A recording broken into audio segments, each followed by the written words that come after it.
Hi guys, this is Connie, back for some more Connie Reads Crenshaw. I think we only got to chapter 2.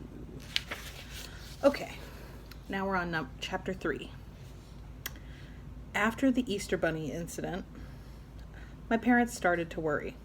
Except for my 2 days as mayor of Earth, I didn't seem to have much of an imagination.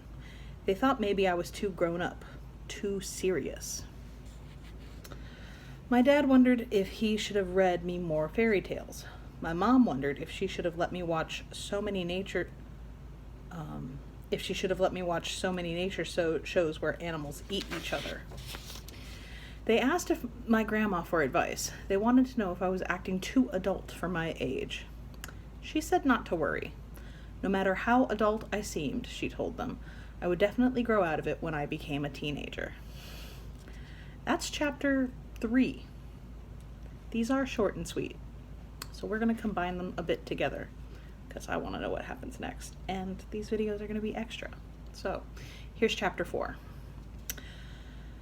A few hours after my Crenshaw sighting at the beach, he appeared again. No surfboard this time, no umbrella, no body either. Still, I knew he was there. It was about 6 in the evening. My sister Robin and I were playing cereal ball in the living room of our apartment. Cereal ball is a good trick for when you're hungry and there's nothing much to eat till morning. We invented it when our stomachs were grumbling to each other. Wow, I would love a piece of pepperoni pizza. My stomach would growl. And then hers would grumble. Yeah, or maybe a Ritz cracker with peanut butter. Robin loves Ritz's. Cereal ball is easy to play. All you need are a few Cheerios or even a little piece of bread all torn up. M&Ms would be good too, if your mom isn't around to say no sugar. But unless it's right after Halloween, you probably don't have any. In my family, those guys go really fast. First, you pick a target to throw at. A bowl or a cup works fine. Don't use a wastebasket because that might have germs. Sometimes I use Robin's T-ball cap, although that's probably pretty gross too. For a 5-year-old, that girl can really sweat. What you do is you throw your piece of cereal, or your one piece of cereal, and try to make a basket. The rule is you can't eat that piece until you score. Make sure your target's far away or you'll finish your food too fast. The trick is that you take so long to hit the target you forget about being hungry. For a while anyway. I like to use Cheerios and Robin likes Frosted Flakes, but you can't be picky when the cupboard is bare. My mom says that sometimes. If you run out of cereal and your stomach's still growling, you can always try chewing a piece of gum to distract yourself. Stuck behind your ear is a good hiding place if you want to use your gum again. Even if the flavor is gone, your teeth get a workout. Crenshaw showed up. At least he seemed to show up, while we were busy throwing my dad's bran cereal into Robin's cap. It was my turn to throw, and I got a direct hit. When I went to take out the cereal piece, I found 4 purple jelly beans instead. I love purple jelly beans. I stared a long time at those things. Where did those jelly beans come from? I finally asked. Robin grabbed the cap. I started to pull it away, but then I changed my mind. Robin is small, but you don't want to mess with her. She bites. It's magic, she said. She started dividing up the jelly beans. 1 for me, 1 for you, 2 for me. Seriously, Robin, stop kidding around. Where? Robin gobbled down 2 jelly beans. Schultzenma, she said, which I figured meant stop teasing me. Oh, Schultzenma, she said, which I figured meant stop teasing me in candy mouth. Aretha, our big Labrador mutt, rushed over to check things out. No candy for you, Robin said. You are a dog, so you eat dog food, young lady.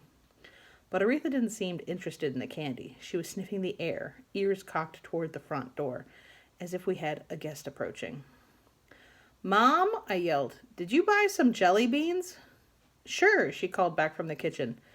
They're to go with the caviar. I'm serious, I said, picking up my 2 pieces. Just eat Dad's cereal, Jackson. You'll poop for a week, she answered. A second later, she appeared in the doorway, a dish towel in her hands. Are you guys still hungry? She sighed. I've got a little mac and cheese left over from dinner. And there's half an apple you can share. I'm fine, I said quickly. Back in the old days, when we always had food in the house, I would whine if we were out of my favorite stuff. But lately, we'd been running out of everything, and I had the feeling my parents felt lousy about it. We have jelly beans, Mom, Robin said. Well, okay then, as long as you're eating something nutritious, said my mom. I get my paycheck at Rite Aid tomorrow. I'll stop by the grocery store and pick up some food after work. She gave a little nod like she checked something off a list and went back to the kitchen. Aren't you going to eat your jelly beans? Robin asked, twirling her yellow ponytail around her finger. Because if you want me to do a big favor, I guess I could eat them for you. Oh, because if you want me to do you a big favor, I guess I could eat them for you. I'm going to eat them, I said. Just not yet. Why not? They're purple, your favorite. I need to think about them first. You're a weirdo, brother, said Robin. I'm going to my room. Aretha wants to play dress up. I doubt that, I said. I held the jelly bean up to the light. It looked harmless enough. She especially likes hats and also socks, Robin said as she left with the dog. Don't you, baby? Aretha's tail wagged. She was always up for anything. But as she left with Robin, she glanced over her shoulder at the front window and whined. I went to the window and peered outside. I checked behind the couch. I flung open the hall closet. Nothing. Nobody. No surfing cats. No Crenshaw. I hadn't told anybody about what I'd seen at the beach. Robin would just think I was messing with her. My mom and dad would do one of two things. Either they'd freak out and worry I was going crazy, or they'd think it was adorable that I was pretending to hang out with my old invisible friend. I sniffed the jelly beans. They smelled not quite grapey in a good way. They looked real. They felt real. And my real little sister had just eaten some. Rule number 1 for scientists is this. There is always a logical explanation for things. I just had to figure out what it was. Maybe the jelly beans weren't real, and I was just tired or sick, delirious even. I checked my forehead. Unfortunately, I did not seem to have a fever. Maybe I'd gotten sunstroke at the beach. I wasn't exactly sure what sunstroke was, but it sounded like something that might make you see flying cats and magic jelly beans. Maybe I was asleep, stuck in the middle of a long, weird, totally annoying dream. Still, didn't the jelly beans in my hand seem extremely real?